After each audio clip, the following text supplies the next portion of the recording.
नमस्कार दोस्तों, मैं के Gautam life study with Gautam पर आपका हार्दिक स्वागत है। हमारा जो टॉपिक है वास्तविक संख्या। ये जो वास्तविक संख्या है आपका क्लास 10 से संबंधित है। यूपी बोर्ड और बिहार बोर्ड और आपका एमपी बोर्ड से संबंधित जो प्रश्न पूछे जाते हैं आपके वास्तविक संख्याओं से। देखिए, जो हमारा टॉपिक है वास्तविक संख्या। अब बात आती है कि वास्तविक संख्या होता क्या है। तो वास्तविक संख्या क्या होता है, तो आप कह सकते हैं कि जो परिमेय संख्या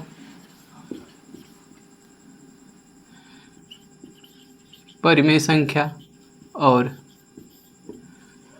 अपरिमेय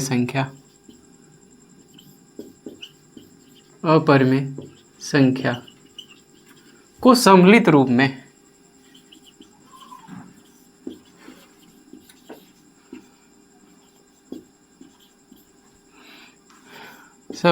में लिखा जा सके।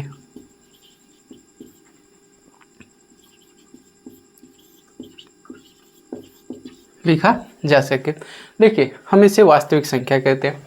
देखिए, अब अगर आपसे पूछा जाए कि भाई परिमेय संख्या क्या होता है और अपरिमेय संख्या क्या होता है, तो आप परिमेय संख्या देखिए। जो परिमेय संख्या क्या होता है कि जिस संख्या को हम p/q के रूप में लिख सकते हैं, यानी किस रूप में, आप p/q के रूप में। और जो q होता है यानी नॉट इक्वल 0, यानी q 0 के बराबर नहीं होता है। जैसे आप 4/5, यानी 4/5 कौन सी संख्या है, तो आप इसको बता सकते हैं कि ये परिमेय संख्या है। दूसरा चीज़ 3/10, ये कौन सी संख्या है, तब भी आप इसको बताएंगे परिमेय संख्या। जैसे अगर कोई संख्या होता है, जैसे हम 20 को लेते हैं यानी 20, अगर आपसे पूछा जाए कि 20 कौन सी संख्या है, तो 20 को भी हम बताएंगे कि ये परिमेय संख्या है।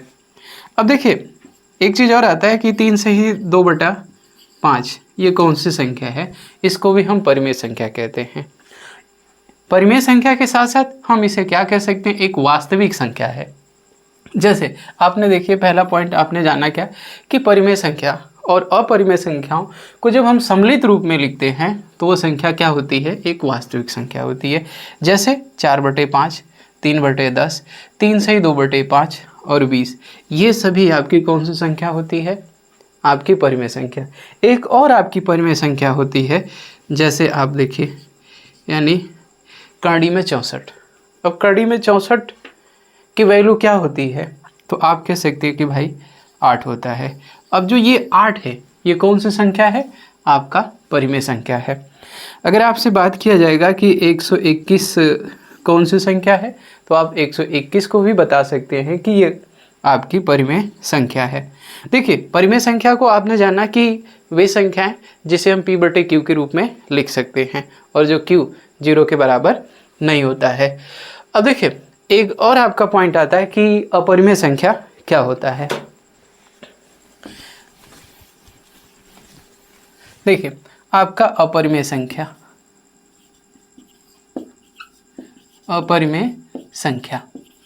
अगर आपसे डिफिनेशन पूछा जाता है कि अपरिमेय संख्या क्या होता है, कि अपरिमेय संख्या वे संख्या होती है जिसे p/q के रूप में नहीं लिखा जा सकता है।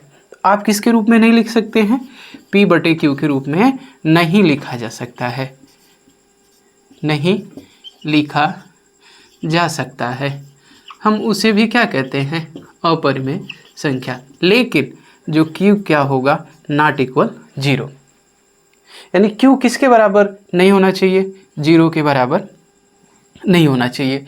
तो आपका अगर पूछा जाए कि अपरिमेय संख्या किसे कहा जाता है, वे संख्याएं जिसे p/q के रूप में नहीं लिखा जा सकता है और q 0 के बराबर नहीं होता है, हम उसे क्या कहते हैं, अपरिमेय संख्या। जैसे देखिए, अपरिमेय संख्या में कौन होती है, तो आप लिख सकते मेरे भाई 3/5, यानी कड़ी में 3/5, ये कौन सी संख्या है, आपका अपरिमेय संख्या। देखिए, एक दो और देखते हैं एग्जाम्पल। जैसे आप कड़ी में 10/15, अगर आपसे पूछा जाए कि 10/15 ये कौन सी संख्या है, तब भी आप क्या बता सकते हैं कि आपकी अपरिमेय संख्या है।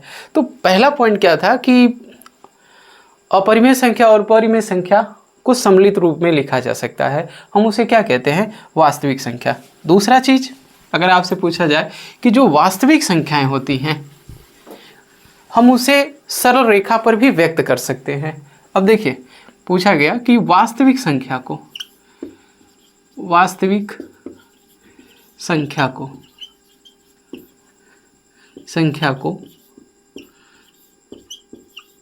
सरल रेखा पर व्यक्त कर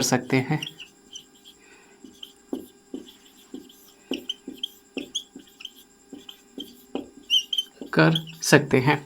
अब देखिए सरल रेखा यानी एक सीधी लाइन होती है, जो सीधी लाइन पे हम क्या कर सकते हैं कि वास्तविक संख्याओं को हम व्यक्त कर सकते हैं। यानी यहाँ पे बोला गया कि वास्तविक संख्या को सरल रेखा पर हम लिख सकते हैं। जैसे देखिए, यानी एक ये सरल रेखा है आपका, और इसका जो मिड पॉइंट आपका क्या है, आपका O है।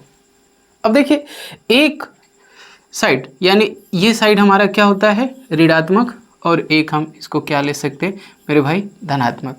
अब देखिए जैसे वास्तविक संख्या को हम सरल रेखा पर लिख सकते, जैसे आपका +1 आप लिखते हैं, फिर आपका +2 हो गया, फिर इसके बाद आपका +3 यानी +4 हो गया, फिर इसके बाद आप क्या लिखेंगे, +5। अब देखिए सेम इसी तरीके से, यानी -1 -2 -3 और -4 -5,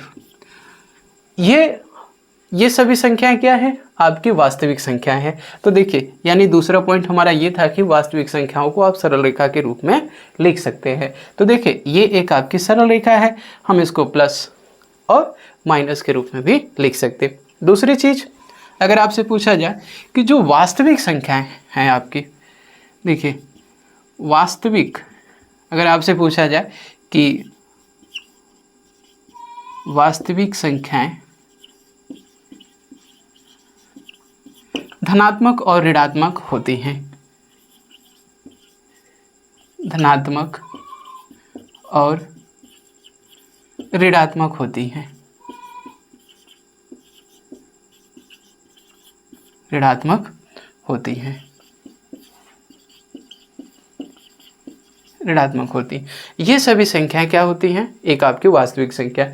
देखिए जैसे यहाँ पे तीसरा पॉइंट आपका बोला गया है कि वास्तविक संख्या ये किस रूप में होती है, धनात्मक और एक आपका ऋणात्मक। जैसे देखिए अगर आपसे धनात्मक की बात किया जाएगा तो आप क्या लिख सकते हैं मेरे भाई, +4 लिख सकते और +5। अब ये नहीं है कि बस केवल आप 1 डिजिट में, आप 2 डिजिट में, 3 डिजिट में, 4 डिजिट में लिख सकते। जैसे हम बात करते हैं कि +12 ये कौन सी संख्या है, तो आप वास्तविक संख्या बता सकते। यानी वास्तविक संख्या, देखिए यहाँ पे बोला गया कि वास्तविक संख्या धनात्मक और ऋणात्मक संख्या के रूप में लिख सकते हैं, यानी +4 +12 और +5। अब देखिए एक और है, आप ये भी लिख सकते हैं कि +2/3। तो 2/3 आपकी कौन सी संख्या है, तो आप कह सकते हैं कि वास्तविक संख्या है। फिर इसके बाद देखिए +6/7, 6/7 ये कौन सी संख्या है, आप कह सकते हैं कि वास्तविक संख्या है। तो आपने इसको किस रूप में लिखा मेरे भाई, धनात्मक रूप में लिखा। अब देखिए दूसरा चीज आपका ऋणात्मक रूप। देखिए अब हम इन संख्याओं को ऋणात्मक रूप में लिख सकते हैं, जैसे -2/3 ये भी आपकी वास्तविक संख्या। अगर आपसे पूछा जाए कि -6/10 ये भी आपकी कौन सी संख्या, वास्तविक संख्या। और बात किया जाएगा कि -5 भी आपका एक क्या है, ऋणात्मक संख्या है। और इसके साथ साथ हम ये भी कह सकते हैं कि ये हमारा क्या है, वास्तविक संख्या है। तो देखिए हमने वास्तविक संख्या के बारे में जाना कि वास्तविक संख्या परिमेय और अपरिमेय संख्याओं को सम्मिलित रूप में लिखा जाता है, उसे भी हम वास्तविक संख्या कहते हैं। और दूसरा पॉइंट क्या था कि वास्तविक संख्याओं को हम सरल रेखा पर व्यक्त कर सकते हैं। यानी सरल रेखा मतलब हम ये कह सकते हैं कि एक सीधी रेखा। और दूसरा यानी तीसरा पॉइंट हमारा वास्तविक संख्या से संबंधित, तो आप कह सकते हैं कि वास्तविक संख्या धनात्मक और ऋणात्मक रूप में व्यक्त किया जा सकता है, या आप ये भी कह सकते हैं कि धनात्मक और ऋणात्मक रूप में लिख सकते हैं।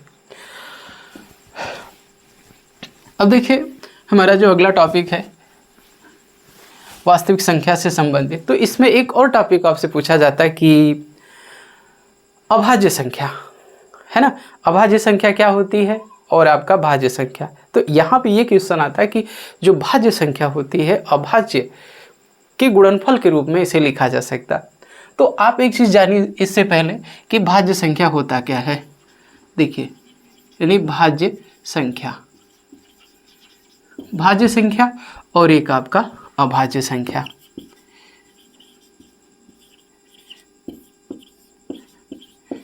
अभाज्य संख्या, देखिए भाज्य का मतलब क्या होता है, आप सीधे समझ लीजिए कि वे संख्या जो स्वयं से, किसी और से और एक से विभाजित होता हो, या आप ऐसे भी कह सकते हैं कि जो संख्या किसी भी संख्या से, है ना, पूर्ण रूप से विभाजित हो जाए, हम उसे क्या कहते हैं, भाज्य, यानी विभाजित होना। आप ये भी सिंपल तरीके से कह सकते हैं कि भाज्य संख्या क्या होती है कि वे संख्या जो पूर्ण रूप से विभाजित होती हो। और देखिए इसमें क्या है, अभाज्य संख्या में आप ये भी कह सकते हैं अभाज्य संख्या वे संख्या होती है जो एक और स्वयं के अलावा किसी और संख्या से विभाजित नहीं होती है, हम उसे क्या कहते हैं, अभाज्य संख्या। अब बात करते हैं कि जो भाज्य संख्या कौन कौन सी होती है। तो देखिए जैसे हम अगर 6 की बात करते हैं, ये 6 आपका कौन सी संख्या है, तो आप देखिएगा ये भाज्य संख्या। मैंने क्या बताया कि जो 6 है ये किस से कटेगा मेरे भाई, आप देखिए 1 से कटेगा और आपका 2 से कटेगा, फिर 3 से कटेगा, फिर इसके बाद आपका 6 से। यानी जो अब ये 6 कौन सी संख्या है, आपकी भाज्य संख्या है। क्यों है, मैंने आपको बताया कि भाज्य संख्या वे संख्या होती है जो स्वयं से और एक से किसी दूसरी भी संख्या से विभाजित होती है। तो दूसरी संख्या हम बात करते हैं, देखिए आपका 3 है और आपका 2 है। तो 1, 2, 3 और 6 से विभाजित कौन सी संख्या हो रही है, 6। तो ये 6 आपकी कौन सी संख्या हो गई, आपका ये भाज्य संख्या। अब देखिए यहीं पर आपका 15। अब देखिए जो 15 है अगर देखा जाए तो ये संख्या विषम है, लेकिन विषम के साथ साथ ये संख्या कौन सी है, आपकी भाज्य है। हम भाज्य संख्या की बात करते हैं तो देखिए ये 1 से डिवाइड होगा मेरे भाई, ये 3 से होगा और फिर किससे होगा, 5 से, और इसके बाद अगली संख्या हमारा कौन सा है, 15। ये 15 से भी विभाजित होगा। तो हम इस संख्या को क्या कह सकते हैं, यह संख्या आपकी भाज्य संख्या है। अब जैसे एक और एग्जांपल आप देखिएगा, अगर हम बात करते हैं कि 28 की, देखिए अगर आपसे पूछा जाए कि 28 है ना, 28 ये कौन सी संख्या है, ये भाज्य है कि अभाज्य है, तो आप इसको क्या बता सकते हैं, भाज्य। जैसे देखिए मेरे भाई ये 28 1 से डिवाइड होगा, और दूसरा आप कह सकते हैं कि ये किससे होगा, 2 से होगा, और ये 4 से होगा, और इसके बाद आप कह सकते हैं कि ये 7 से होगा, फिर इसके बाद आप कह सकते हैं कि 14 से होगा, फिर इसके बाद आप कह सकते हैं कि 28 से। ये आपकी कौन सी संख्या है, भाज्य संख्या। देखिए इसी के साथ एक और परिभाषा निकल के आती है कि वे संख्याएं, है ना, जिसका फैक्टर 2 से अधिक हो।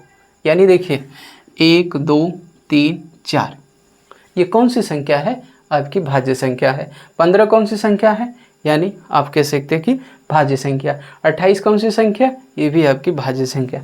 अब बात करते हैं हम अभाज्य संख्या।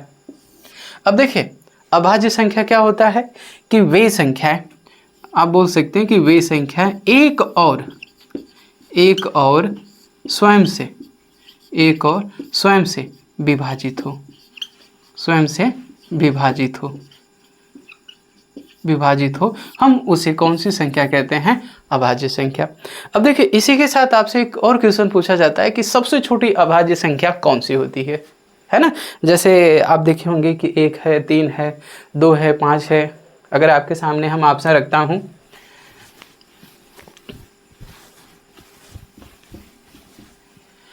जैसे ऑप्शन है 1 और आपका 2 और 3 और आपका 5।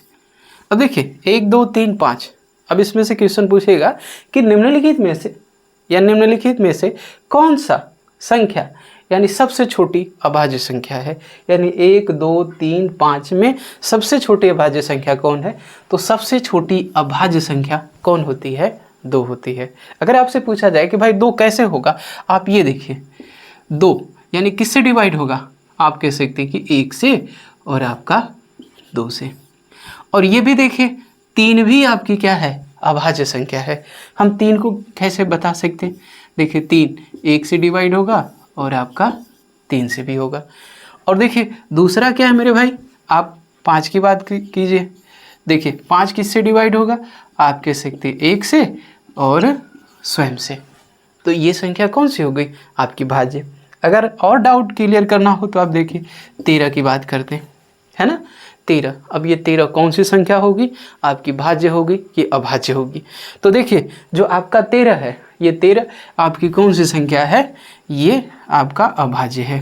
देखिए 13 किससे कटेगा मेरे भाई, आप बोल सकते हैं 1 से। और ये 13 किससे कटेगा, तो आप कह सकते हैं 13 से। एक और स्वयं से कटने वाली संख्या को हम कहते हैं अभाज्य संख्या। अब देखिए अगला पॉइंट आता है कि भाज्य संख्याओं का गुणनफल को हम किस रूप में व्यक्त करें, अभाज्य गुणनखंड के रूप में। अभाज्य संख्याओं को अभाज्य गुणनखंड के रूप में व्यक्त करना। हमारा जो अगला टॉपिक होगा कि भाज्य संख्या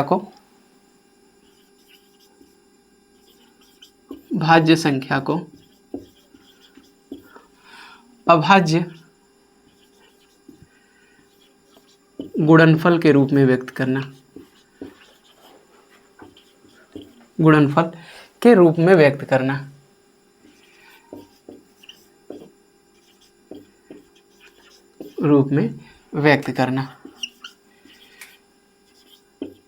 देखिए जो ये आपका टॉपिक है आपके एग्जाम में, आपका चाहे बिहार बोर्ड हो, चाहे राजस्थान बोर्ड हो और चाहे आपका यूपी बोर्ड हो, इससे एक क्वेश्चन आपका 100% बनता है कि जैसे क्वेश्चन दे देगा 140 से, इसको अभाज्य गुणनखंड के रूप में आप व्यक्त कीजिए, है ना। जैसे आप एग्जाम्पल पे देखिए कि 140 है, क्या है मेरे भाई 140।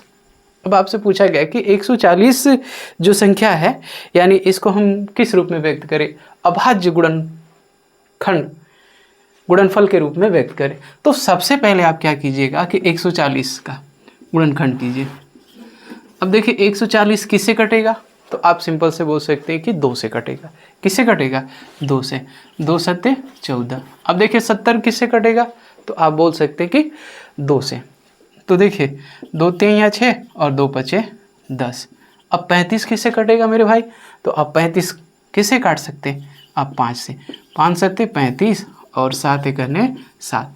अब देखिए इस 140 के बराबर आप लिखिएगा, 140 के बराबर क्या लिखेंगे, देखिए 2 गुणे 2, 2 गुणे 2 और 5 गुणे 7 लिख सकते। अब देखिए अभाज्य गुणनफल के रूप में, किसके रूप में, यहाँ पर दिया है अभाज्य गुणनफल के रूप में। तो अब मेरे भाई देखिएगा कि 2 कितनी बार है, यहाँ पर 1 2, आप इसको पावर के रूप में लिख दीजिए और ये हो गया आपका 5 गुणे 7। ये है आपका अभाज्य गुणनफल के रूप में। देखिए एक और हम देखते, जैसे 225 है ना, 225 को अभाज्य गुणनफल के रूप में व्यक्त कीजिए। अब देखिए 225 का फैक्टर कीजिए, यहाँ पर देखिए 225। अब 225 किससे डिवाइड होगा, आप कीजिए। देखिए यहाँ पे 5 चौके 20 और 5 बचे 25, ये होगा। अब देखिए 5 नवा कितना हो गया 45 और 3 तरीके 9 और 3 एकने 3। तो देखिए 225 को आपने डिवाइड किससे किया, 5 से। 5 चौके 20, यहाँ 25 हो गया। 5 पचे कितना हो गया 25। अब 5 से 45 में डिवाइड कीजिए तो 5 नवा 45। 3 को 9 से डिवाइड कीजिए, कितनी बार जाएगा मेरे भाई, 3 बार। 3 तरीके 9 यानी 3 एकने 3। अब देखिए 225 बराबर आप क्या लिख सकते कि 3 गुणे 3 और 5 गुणे 5। अब देखिए 3 कितनी बार है, आप कह सकते हैं कि 2। 3 आपका 2 बार है और 5 कितनी बार है आपका 2 बार है। तो 225 को हम किस रूप में व्यक्त कर सकते कि 3 के पावर 2 गुणे 5 की पावर 2 के रूप में। तो क्वेश्चन आपके पूछे जाते हैं कि दिए गए संख्याओं को आप क्या कीजिएगा, अभाज्य गुणनफल के रूप में व्यक्त कीजिए। अब देखिए हम एक दो और की बात करते, जैसे अगर 144 दिया है, 144, अब 144 ये आपकी कौन सी संख्या है, भाज्य संख्या है, और इसको अभाज्य गुणनफल के रूप में व्यक्त कीजिए, है ना। 144 ये जो संख्या है इसको किस रूप में व्यक्त करना है, अभाज्य गुणनफल के रूप में। तो सबसे पहले आप कीजिए 144 का गुणनखंड। देखो मेरे भाई 144 को करते हैं तो देखिए 2 सत्ते 14, 2 दूना के 4, देखिए 2 तीन 6, 2 छक्के 12, 2 एकन्ने 2, 2 अट्ठे 16, 2 नवा 18। अब देखिए 3 तिरिके 9 और 3 एकन्ने 3, ये हो गया। अब आप लिखिए 144 के बराबर, देखिए 2 कितनी बार है, 1 2 3 4, आप लिखिए 2 गुणे 2 गुणे 2 गुणे 2। अब 3 कितनी बार है मेरे भाई, 2 बार है, देखिए 3 गुणे 3।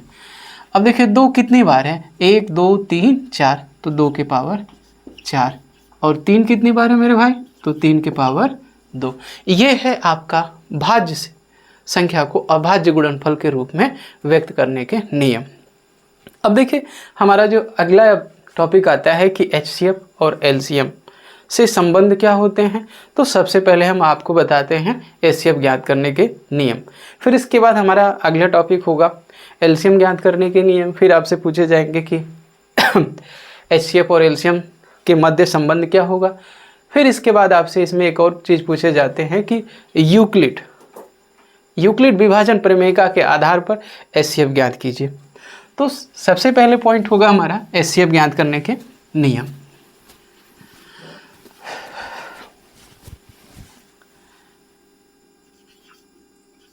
देखिए HCF ज्ञात करने के नियम, HCF में क्या होता है आप ये जानिएगा कि जिस संख्या का हम गुणनखंड करते हैं और गुणनखंड करने के बाद जो संख्याएं मिलती हैं हम उसे लिखते हैं, वही हमारा क्या निकल के आता है कि एक HCF आता है। जैसे आप एग्जाम्पल के तौर पे देखिए, जैसे अगर आपसे मैं पूछूं कि 24 और 36 का HCF क्या होगा,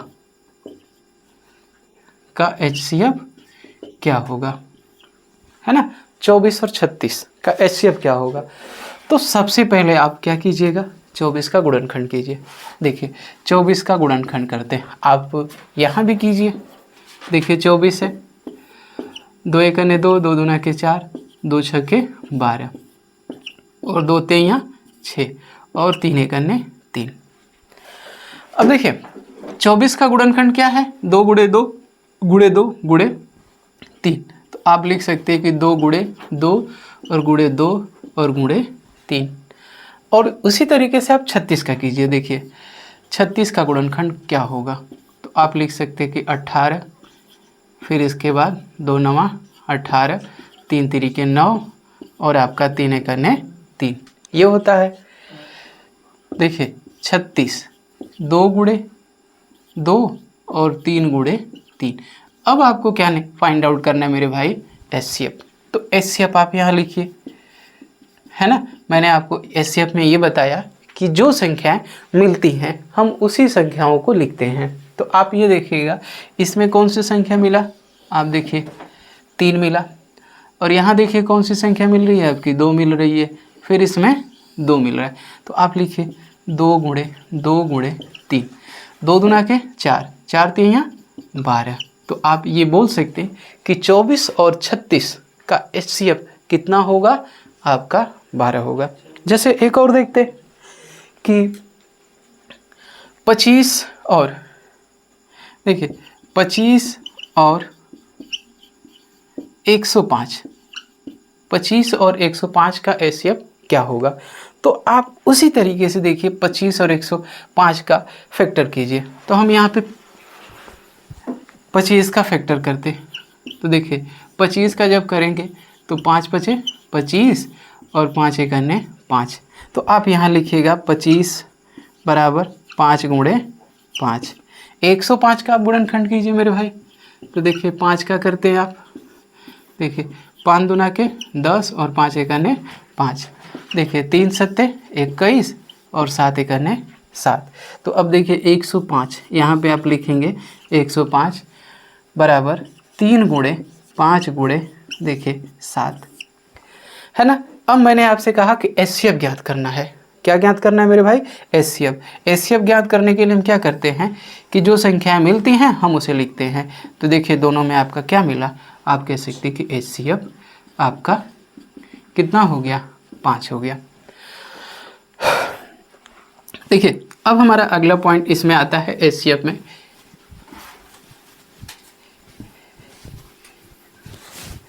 देखिए अब एचसीएफ से आप कुछ नियम जानिए कि यदि एक भाज्य संख्या और एक आपका अभाज्य संख्या होती है तो उसका एचसीएफ क्या होता है। या ऐसे भी आपके क्वेश्चन आते हैं कि दो संख्याएं अगर अभाज्य हैं तो उसका एचसीएफ क्या होगा। तो पहला पॉइंट आप ये देखिएगा कि एक संख्या हमारा 24, यानी ये 24 कौन सी संख्या है, आपकी भाज्य संख्या। और हम इसकी बात करते हैं 31 की। तो अब आपसे क्वेश्चन पूछेगा कि 24 और 31 का एचसीएफ क्या होगा। तो सबसे पहले मेरे भाई क्या कीजिएगा कि 24 का गुणनखंड कीजिए। देखिए 2 एक ने 2, 2 दूना के 4, 2 छक्के 12 और 2 तिया 6 और आपका 3 एक ने 3। आप लिखिए 24 के बराबर। 24 के बराबर जब आप लिखेंगे तो देखिए 2 गुणे 2 गुणे 2, तो देखिए 2 गुणे 2 गुणे 2 गुणे 3 हो गया। और आप देखिए 31 है, जब 31 का आप गुणनखंड करेंगे तो 1 गुणे मेरे भाई 31। आप यहाँ भी 1 लिख सकते। जैसे आप सिंपल से समझिएगा कि अगर आप 15 का गुणा 1 में करेंगे तो कितना होगा, आप बोलेंगे 15 होगा। और अगर 31 में हम गुणा 1 का करते हैं तब भी आप बोलेंगे कि भाई कितने होंगे, 1 होंगे। तो आप इन सभी संख्याओं में आप क्या कीजिएगा कि 1 आप लिखिए, है ना, 1 लिख दीजिए। आपने लिखा 1। अब देखिएगा कि एचसीएफ इसका कितना होगा, 1 होगा, क्योंकि दोनों में आपके क्या मिल रहे हैं, 1 मिल रहे हैं। अब देखिए एक और आपको बताता हूँ यहाँ पे, जैसे कि 2 और 7 का एचसीएफ क्या होगा। 2 और 7 का एचसीएफ क्या होगा। तो आप सिंपल सा बोल सकते हैं कि 2 को आप क्या लिख सकते हैं, 2 गुणे 1, और 7 को क्या लिख सकते हैं, 7 गुणे 1 लिख सकते हैं।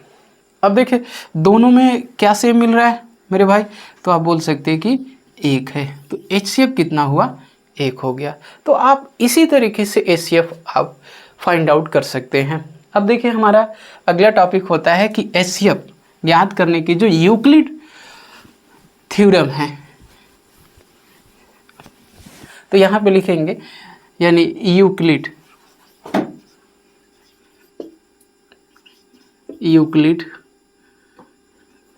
विभाजन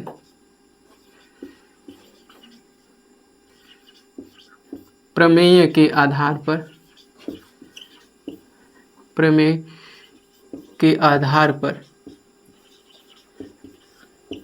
पर एचसीएफ ज्ञात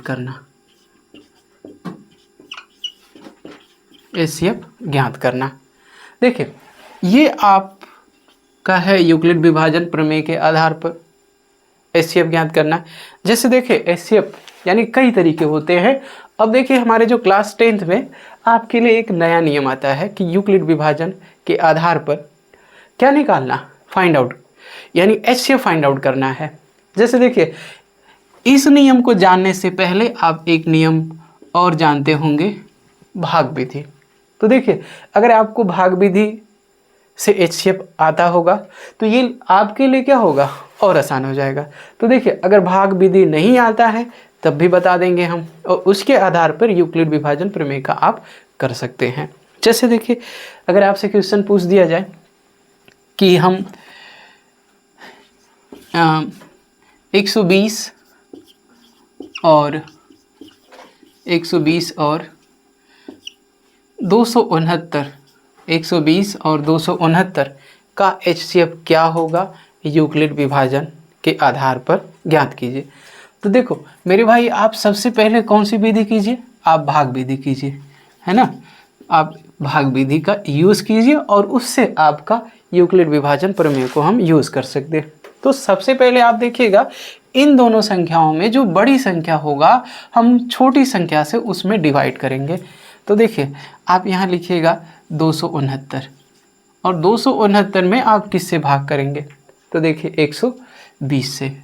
देखिए 120 से, 120 का ऐसा टेबल पढ़िएगा कि 269 से ज़्यादा नहीं होना चाहिए। तो 12 दुना के 24, है ना। देखिए 120 दुना के आप कह सकते कि 240 ये होगा। अब देखिए 9 में से 0 जाएगा तो आपका 9 बचेगा। अब 6 में से 4 गया तो कितना बचेगा, है ना। तो आप लिख सकते हैं कि 2। अब देखिए यहाँ पर बचता 120। अब देखिए 120 में किससे डिवाइड करेंगे मेरे भाई, आप 29 से करेंगे। तो देखिए अगर हम 29 में करते हैं तो जैसे आप देखिएगा 3 9 27 और 3 दुना के 6, 6 2 कितना हो गया, 8 हो गया। और इसी देखिए 29 में हम किससे करते हैं, 4 से। 4 9 36 को 6, 4 दुना के 8 3 11। देखिए 4 9 36 को 6, 4 दुना के 8, 8 3 कितना हो गया, 11। यानी 29 चौका देखिए कितना हो गया, 100, आप कह सकते हैं 16, है ना। अब देखिए 120 में से 16 माइनस कीजिएगा तो 4 आएगा। अब देखिए 29 है ना। 29 में आप 4 से डिवाइड कीजिएगा, 4 सत्ते 28 हो गया और 29 में से 28 जाएगा तो 1 बचेगा। और 1 में 1 से किस में भाग कीजिएगा, 4 में, तो 1 चौका 4, यानी माइनस करेंगे तो क्या बचेगा, 0। अब देखिए मेरे भाई, ये किस आधार पे आपको करना है, यूक्लिड विभाजन पे। तो सबसे पहले आप क्या लिखिएगा, यानी 269 लिखिए। तो देखिए 269 है ना, 120 का गुणा 2 में कीजिए, 120 गुणे 2 प्लस आपका कितना, यहाँ लिख दीजिए 29। अब देखिए अब आपका 120 यहाँ पे लिखिए 120, 120 में 29 से आपने भाग दिया, कितना बार गया, 4 बार। आप लिखिए 29 गुणे 4 प्लस देखिए 4। अब देखिए ये आपकी 29, यहाँ पे आप लिखिए मेरे भाई 29, है ना। 29 में आप किससे भाग कर रहे हैं, 4 से। तो 4 का गुणा 7 में कीजिए, 4 गुणे 7 और प्लस देखिए आपका 1। अब यहाँ पे आपका कितना है, देखिए 4, आप ये 4 यहाँ लिखिए। अब 4 में आपने किससे भाग किया, 1 से 4 बार गया, तो 1 गुणे कितना, 4 और प्लस 0। अब देखिए आपका जो HCF होगा यहाँ पर कितना है, तो आप बोल सकते हैं मेरे भाई 1 है। तो ये होता है आपका यूक्लिड विभाजन। जैसे 1 2 और देखते हैं।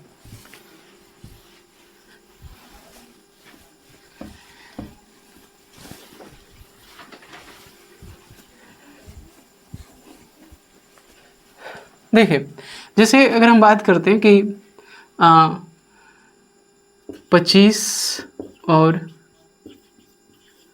देखिए 340, 25 और 340 के मध्य का HCF क्या होगा, यूक्लिड विभाजन के आधार पर इसे हल कीजिए।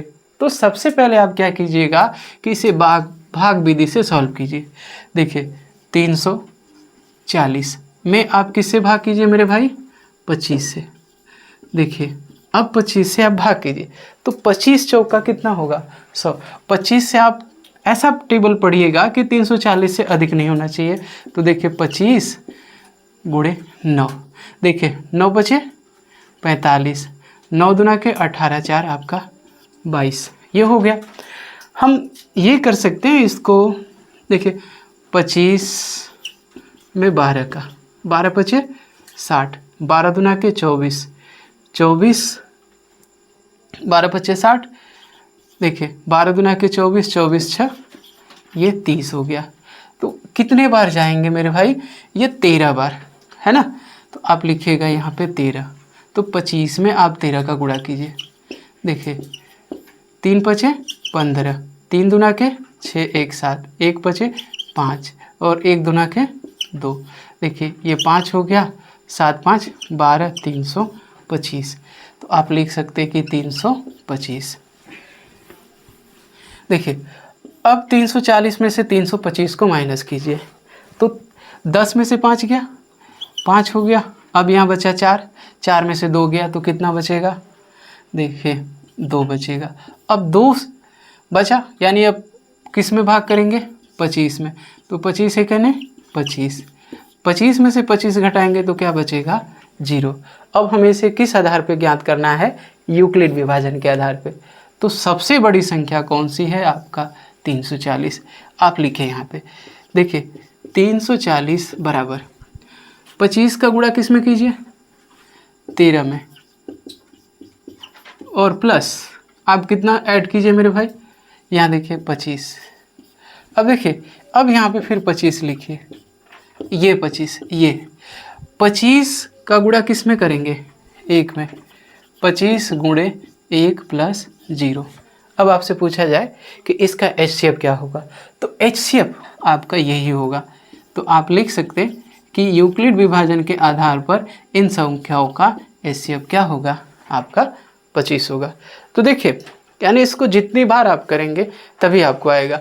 जैसे आप देखिएगा क्वेश्चन क्या पूछा गया कि 25 और 340 है ना। 25 और 340 का HCF क्या होगा? आपका 25 होगा। देखिए हम अगर डायरेक्टली बताते तो आपको समझ में नहीं आता, यानी हमें समझाने के लिए ही हमें किस विधि का प्रयोग करना पड़ रहा है? भाग विधि का, है ना। तो देखिए जब यूक्लिड विभाजन प्रमेय का अगर आपको सॉल्व करना होगा तो सबसे पहले आप भाग विधि का यूज़ कीजिए, और इसको किस रूप यानी किस तरफ कीजिए? एक रफली तरीके से, है ना। जब 2-3 बार आप यूज़ कर लेंगे तो आपको यूक्लिड विभाजन प्रमेय का किस के आधार पे जो HCF निकालने का तरीका है वो आपको आ जाएगा। अब देखिए हमारा अगला टॉपिक होता है कि LCM और HCF के मध्य का संबंध क्या होता है। तो देखिए मैंने आपको HCF बताया, अब एक और आपका लास्ट पॉइंट ये बचता है कि LCM क्या होता है। तो देखिए अगर आपसे LCM पूछे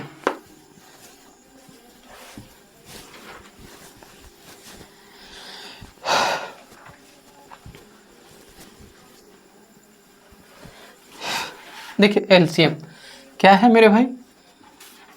ये LCM है ना। LCM आपसे पूछा जाता है कि दिए गए संख्याओं का LCM क्या होगा, है ना।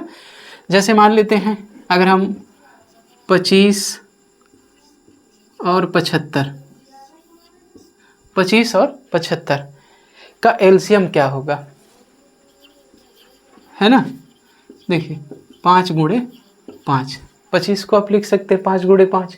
अब देखिए मेरे भाई 75 है, तो 75 को क्या लिख सकते हैं? देखिए 5 गुणे 5 गुणे 3, 5 पचे 25, 25 थी यहाँ 75। तो देखिए LCM में क्या होता है कि जो संख्याएं मिलती हैं उसे भी लिखा जाता है, और जो संख्याएं नहीं मिलती हैं हम उसे भी लिखते हैं। देखिए जैसे देखिए इसमें आपको क्या मिला मेरे भाई? 5 मिला, यहाँ पे लिखिए 5, और देखिए इन दोनों में क्या मिला है आपका? 5, और इसमें क्या बचा? 3। तो 5 पचे 25, 25 3 कितना हो गया? 75 हो गया, है ना। एक और हम आपको बताते हैं कि अगर 120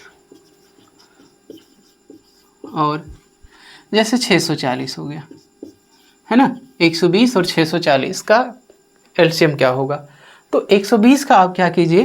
गुणनखंड कीजिए, और 640 का, तो देखिए 120 का पहले गुणनखंड कीजिए मेरे भाई। तो देखिए 2 छके 12, 2 3 6, अब देखिए 2 15 बार जाएगा, फिर इसके बाद 3 पचे 15, अब देखिए 5 1 5, ये हो गया। अब देखिए 640 है मेरे भाई, तो 640 में क्या कीजिए? 2 से डिवाइड कीजिए, तो 2 3 या 6, 2 दूना के 4, 320। देखिए 2 एकने 2, 2 छक्के 12। अब देखिए 2 अठे 16, 2 चौके 8। देखिए 2 दूना के 4, देखिए 2 एकने 2 यानी 2 दहा में 20, 2 पचे 10 और 5 एकने 5। अब इन संख्या का एलसीएम क्या होगा? तो आप लिखिए मेरे भाई 120। देखिए 120 बराबर क्या होगा? तो आप लिखिएगा 2 गुणे 2 गुणे 2 गुणे 3 गुणे 5। तो देखिए 2 गुणे 2 गुणे 2 गुणे 3 और गुणे आपका 5 हो गया। अब उसी तरीके से 640 का लिखिए यहाँ पे। देखिए 640 है ना। देखिए 2 गुणे 2 गुणे 2 गुणे 2 गुणे 2 गुणे 2, और वो भी कितनी बार? देखिए 1 2 3 4 5 6 7 बार। तो लिखिए 2 गुणे 2 गुणे 2। देखिए 2 गुणे 2 गुणे 2 2 2 कितना? 1 2 3 4 5 6 ये 7, और गुणे कितना हो गया? 5। अब आपको क्या निकालना है मेरे भाई? एलसीएम। क्या है? एलसीएम। अब देखिए ये आपका 2 ये मिला। अब देखिए इसमें भी 2 मिला और ये भी आपका 2 मिला। अब देखिए एक ये जो आपका ये 5 भी मिला। अब देखिए बचा क्या? 2 गुणे 2 गुणे 2 गुणे 2 और गुणे 3। जो मिला आप उसको पहले लिखिए। इसमें से 1 2 और इसमें से 1 2 और इसमें से 1 2। अब देखिए इसमें से 5। अब देखिए ये 3। देखिए 2 गुणे 2 गुणे 2 गुणे 2 ये आप लिख दीजिए, है ना। देखिए 2 दूना के 4, 4 दूना के 8 आप ऐसे लिख दीजिए, है ना। देखिए 2 दूना के 4, 4 दूना के 8, दूना के 16, ये इसका हो गया। देखिए 5 3 देखिए 15, 15 बटे 120 गुणे 16। अब 120 में आप 16 का गुणा कर दीजिए।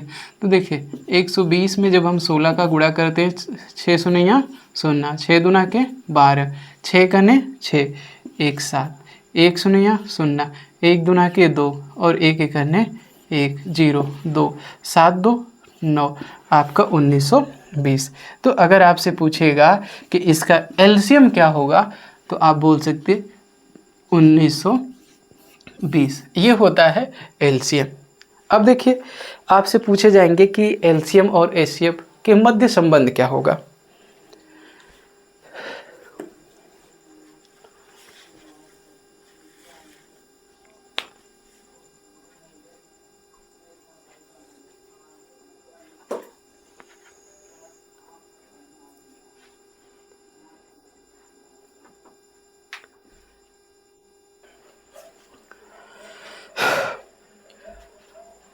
एक 120 और 640 का एलसीएम क्या होता है, आपने जाना 1920। अब देखिए जो हमारा इसमें टॉपिक आता है कि एलसीएम और एचसीएफ के मध्य संबंध क्या होगा। तो मैंने आपको ये बताया कि एलसीएम और एचसीएफ ज्ञात करने के नियम, फिर इसके बाद आपको ये भी एक नियम बताया यूक्लिड विभाजन के आधार पर एचसीएफ ज्ञात करने के नियम। अब देखिए इसमें एक मोस्ट इम्पॉर्टेंट चीज़ आता है आपका एलसीएम और एचसीएफ के मध्य संबंध।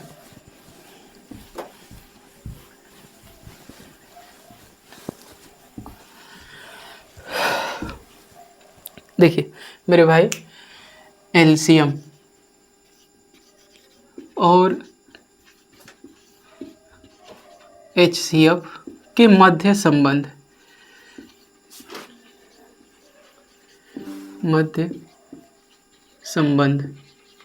है ना।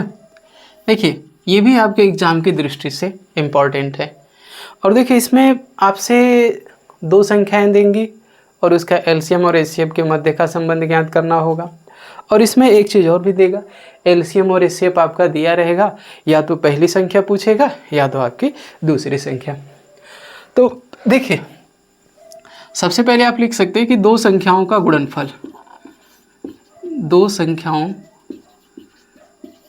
का गुणनफल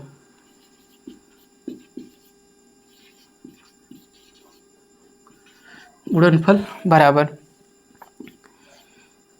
एलसीएम गुणे एचसीएफ। क्या होता है? 2 संख्याओं का गुणनफल बराबर एलसीएम गुणे HCF होता है। यानी दो संख्याएं कौन कौन सी होती हैं आप सबसे पहले जानिए। देखिए जैसे एक संख्या आपका A हो गया और दूसरी संख्या आपकी B हो गई, ये किसके बराबर हो गया मेरे भाई, LCM गुणे HCF, ये हो गया। अगर बाई चांस आपसे पूछा जाए कि भाई आप बताइए पहली संख्या क्या होगा, तो पहली संख्या बराबर आपका क्या होता है, तो आप लिख सकते हैं कि A बराबर, देखिए LCM गुणे आपका HCF बटा के क्या होगा मेरे भाई आपका B होगा।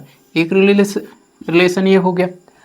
और अगर आपसे पूछा जाए कि दूसरी संख्या क्या होगा, है ना, दूसरी संख्या क्या होता है, तो दूसरी संख्या को आप किससे रिप्रेजेंट किया गया इसमें, B। तो B बराबर आप क्या लिख सकते हैं कि LCM गुणे आपका HCF बटा के क्या होगा आपकी पहली संख्या। देखिए अगर आपका LCM HCF दिया हो और आपका पहली संख्या दिया हो तो दूसरी संख्या ज्ञात कर सकते हैं। यदि आपकी दूसरी संख्या दिया हो और LCM और HCF भी दिया हो तो आप क्या ज्ञात कर सकते हैं, पहली संख्या। अब देखिए इसी के साथ एक और रिलेशन आपका आता है कि यदि पहली और दूसरी संख्या दी है, यदि पहली और दूसरी संख्या दी है तो आपसे ये पूछेगा या तो LCM पूछेगा या तो आपका HCF। तो जैसे मान लीजिएगा मैंने पूछा कि भाई LCM क्या होगा, तो LCM बराबर आप क्या लिखेंगे, देखिए A गुणे B लिखिएगा, A गुणे B। LCM ज्ञात करना है तो आप HCF से भाग कीजिएगा, ठीक, ये आपका पॉइंट हो गया। अगर आपसे पूछेगा कि HCF क्या होगा, तो देखिए HCF बराबर क्या होता है, तो HCF बराबर आप लिख सकते हैं कि A गुणे B बटा के LCM, है ना, ये आपके रिलेशन है। देखिए इसमें से किसी न किसी एक पर आपका क्वेश्चन जरूर पूछता है, चाहे आपका किसी भी प्रकार का एग्जाम हो। ये जरूरी नहीं है कि ये आप केवल 10 के लिए पढ़ रहे हैं, आप कोई भी एग्ज़ाम कॉम्पिटिटिव एग्ज़ाम हो तब भी आपका इससे क्वेश्चन बनते हैं। आप किसी बोर्ड का भी एग्ज़ाम देते हैं तब भी आपसे इससे क्वेश्चन बनता है। या जैसे आप देखिएगा कि हम अगर एंट्रेंस का भी एग्ज़ाम देते हैं तो इस वाले टॉपिक से आपके क्वेश्चन पूछे जाते हैं कि LCM और HCF भी दिए रहते हैं और आपके दो संख्याएं भी दी रहती हैं। तो इसमें से कोई भी चीज़ आपसे पूछेगा, पहली संख्या क्या होगा, दूसरी संख्या क्या होगा, LCM क्या होगा, HCF क्या होगा। अब देखिए हम आपको एग्जाम्पल के तौर पे बताते चल रहे हैं धीरे धीरे।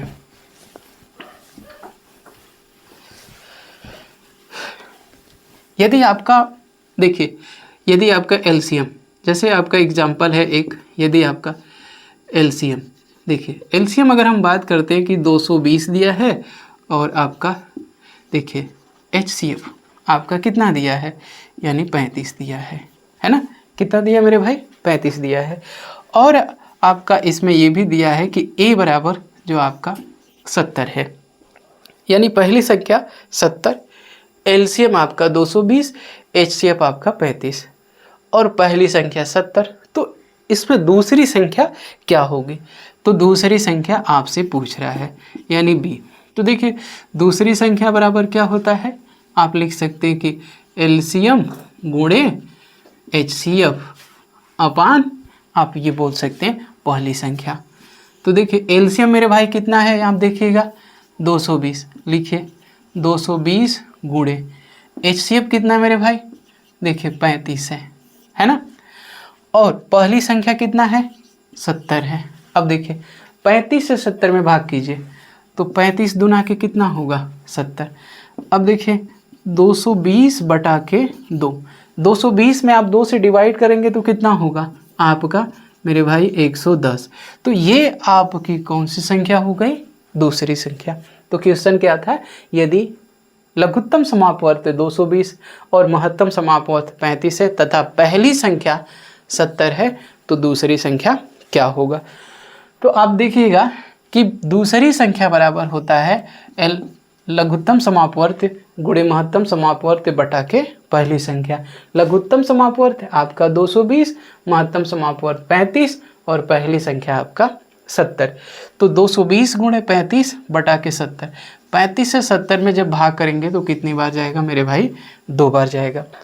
35 दूना के 70, अब 2 से 220 में भाग कीजिएगा तो कितना होगा 110 होगा। तो दूसरी संख्या आपका 110। अब देखिए हम इसी के साथ एक और आपका एग्जाम्पल बताते हैं। जैसे मान लीजिएगा कि एक आपका 60 और ये आपका 15, और देखिए पहली संख्या जो आपका 30 है, तो अब आपसे पूछा गया दूसरी संख्या क्या होगा। तो दूसरी संख्या आप लिख सकते हैं कि b बराबर एलसीएम गुणे देखिए एचसीएफ बटा के आपकी कौन सी संख्या, देखो मेरे भाई पहली संख्या। तो एलसीएम क्या है, देखिए 60 है, एलसीएम 60 और एचसीएफ आपका देखिए 15, और पहली संख्या आपका कितना है 30 है। तो 15 दुना के 30, और ऐसे भी काट सकते थे कि 30 दुना के 60, तो आपका आंसर कितना होगा 30 होगा। तो दूसरी संख्या आपका 30। तो क्वेश्चन क्या था, यदि लघुत्तम समापवर्ती 60 तथा महत्तम समापवर्ती 15 और पहली संख्या 30 है तो दूसरी संख्या क्या होगा। तो दूसरी संख्या बराबर आप लिख सकते हैं कि लघुत्तम समापवर्ती गुणे महत्तम समापवर्ती बटा के पहली संख्या। तो दूसरी संख्या बराबर होगा 60 गुणे 15, यानी एलसीएम आपका 60, एचसीएफ आपका 15 और पहली संख्या 30। अब देखिए 60 गुणे 15 बटा के 30, 15 दुना के 30। अब 2 से 60 में भाग कीजिएगा तो कितनी बार जाएगा, 30 बार जाए। अब देखिए एक और है आपका, देखिए यदि आपका दूसरी संख्या दिया है, या तो आप देखिए एलसीएम आपका है ना 220 और एचसीएफ देखिए एचसीएफ है ना, एचसीएफ हम बात करते 110, और पहली जो संख्या है देखिए पहली संख्या हम किसकी बात करते 55 की, और आपसे पूछ देगा कि दूसरी संख्या। तो आप जैसे पहली संख्या निकालते हैं उसी तरीके से आप कौन सी संख्या निकालेंगे, दूसरी संख्या। तो देखिए यानी b बराबर आप डायरेक्ट लिखे मेरे भाई 220 गुणे 110 बटा के कितना 55 ये होगा, और 55 दुना के कितना होगा 110 होगा। तो देखिए 220 गुणे 2, 220 में 2 का गुणा कीजिए तो आपका कितना होगा 440 होगा। तो दूसरी संख्या आपका 440। अब जैसे यहाँ से आपका पूछेगा पहली संख्या क्या होगी, जैसे मान लीजिएगा कि हम पहली संख्या इसी पर देखते हैं। देखिए जैसे एलसीएम हम 360 कर देते और एचसीएफ आपका 120 है, और दूसरी संख्या हम करते 720, यानी दूसरी संख्या 720। अब आपसे पूछेगा कि पहली संख्या क्या होगा। तो पहली संख्या बराबर आप लिखेंगे मेरे भाई, यहाँ पे लिखिएगा एलसीएम गुणे एचसीएफ बटा के दूसरी संख्या, एलसीएम गुणे एचसीएफ। तो देखिए एलसीएम कितना है मेरे भाई, आप यहाँ पे लिखिएगा 360, एचसीएफ कितना है 120, और दूसरी संख्या आपका 720। देखिए आपका 0 से 0 कैंसिल हो गया। आप देखिए 36 दुना के कितना होगा 72 होगा। अब देखिए 120 बटा के 2, 120 में 2 से भाग करेंगे तो कितना आंसर आएगा आपका 60 आएगा। तो ये होता है पहली संख्या। इसी तरीके से आप एलसीएम भी फाइंड आउट कर सकते हैं और आपका एचसीएफ भी फाइंड आउट होता है। देखिए जैसे आप का दिया गया है पहली संख्या, देखिए ए बराबर आपका जैसे मैंने कहा 960 है, और बी बराबर देखिए 320 है, और एलसीएम जो है आपका 640 है। और आपसे पूछेगा कि एचसीएफ क्या होगा, है ना, यानी पहली संख्या 960 और दूसरी संख्या 320 और लघुत्तम समापवर्ती 640 है, तो एचसीएफ क्या होगा, है ना। तो देखिए तो आप लिख सकते हैं कि एचसीएफ यानी महत्तम समापवर्ती बराबर यानी 960 है ना, 960 गुणे आप लिखिएगा 320 बटा के आपका 640। देखिए 640, तो देखिए 0 से 0 32 दुना के 64, आप 960 में किससे भाग कीजिएगा 2 से। अब देखिए 2 चौके 8 और 2 अट्ठे 16, तो आपका HCF कितना हो जाएगा? 480 हो जाएगा। तो क्वेश्चन क्या दिया गया है कि यदि पहली संख्या, देखिए यदि पहली संख्या 960 है, दूसरी संख्या 320 है और लघुत्तम समापवर्त है आपका 640 है, तो HCF क्या होगा? तो मैंने आपको रिलेशन भी बताया कि HCF बराबर क्या होता है? पहली संख्या गुणे दूसरी संख्या बटे LCM। क्या ज्ञात करना होगा जब आपको HCF? तो HCF बराबर क्या होगा? तो 960 गुणे 320 बटा के 640। अब देखिए 640 में 320 से भाग करेंगे तो 320 दुना के 640 होता है, और 960 में अगर 2 से डिवाइड करते हैं तो कितना आएगा? 480 आएगा। ये है एलसीएम ज्ञात करना। इसी तरीके से आप एलसीएम भी फाइंड आउट कर सकते हैं। ये होते हैं एलसीएम। तो ये आपका था एलसीएम और एचसीएफ के मध्य संबंध। और एक हमारा और क्वेश्चन आपसे पूछा जाता है कि जैसे संख्याएं दी हैं और उन संख्याओं का एलसीएम और एचसीएम क्या होगा। यदि यह वीडियो आपको अच्छा लगे तो वीडियो को लाइक कीजिए, शेयर कीजिए और सब्सक्राइब करना न भूलें। और सब्सक्राइब के साथ साथ वीडियो पर कमेंट कीजिए, है ना। आपके कमेंट से ही हमें फीडबैक मिलेगा। धन्यवाद।